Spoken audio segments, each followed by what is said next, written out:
ம் இந்தாங்கப்பா.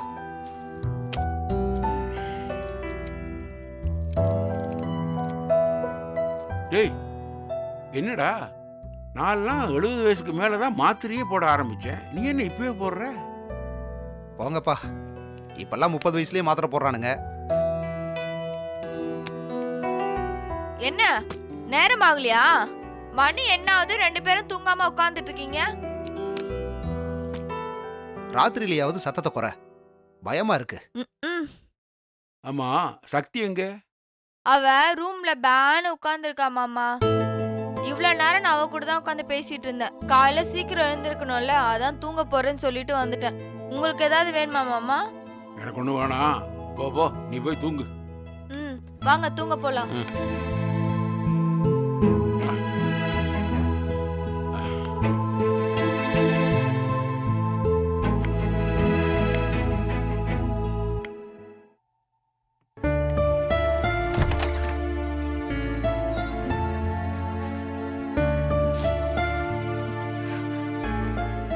தாத்தா, உட்காரு உட்காரு.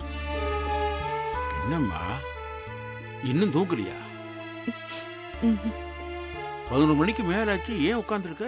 தூங்க வேண்டியது தானே? தூக்கம் வரல தாத்தா.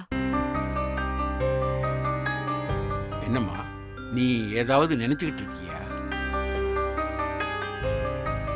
ஏதாவது பேசணும்னா தாத்தா கிட்ட பேசு. நமக்கு யாரும் இல்லையே, தனியா ஆயிட்டோம்லாம் நினைக்காத. நீ என்ன நினைச்சாலும் தாத்தா கிட்ட சொல்லலாம். தாத்தா அதுக்கு தாம்மா இருக்கேன்.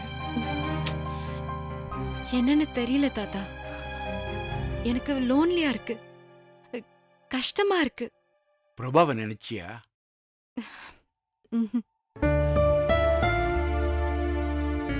பிரபா ஞாபகம் வந்திருந்தா கூட நான் ஃபீல் பண்ணிருக்க மாட்டேன். அவனை அவனை நினைக்கவே பிடிக்கல, கோவமா வருது. அவனையும் அவன் வீட்டையும் நினைச்சாலே தப்பிச்சு வந்தது நல்லதுன்னு தோணுது. அவன் வீடுன்னு நீ சொல்லும் போதே தெரியுது, அத உன் வீடுன்னு ஒரு நாள் கூட நீ ஃபீல் பண்ணலன்னு. பிடிக்கலன்னா விடுமா, அதை பத்தி நினைக்கவே வேணாம். நீ காலேஜுக்கு போ, படி.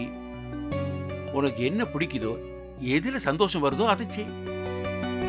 பிரபா வந்து பேசினா கூட நீ என்கிட்ட சொல்லு, நான் அவனை பாத்துக்கிறேன். பாருமா, உன்ன மாதிரி வயசு பிள்ளைகளுக்கெல்லாம் என்ன பிரஷர் இருந்துற போது? ஒன்னும் கிடையாது. வீட்டுல பணம் கொடுக்க போறாங்க, நீங்க படிக்கணும்.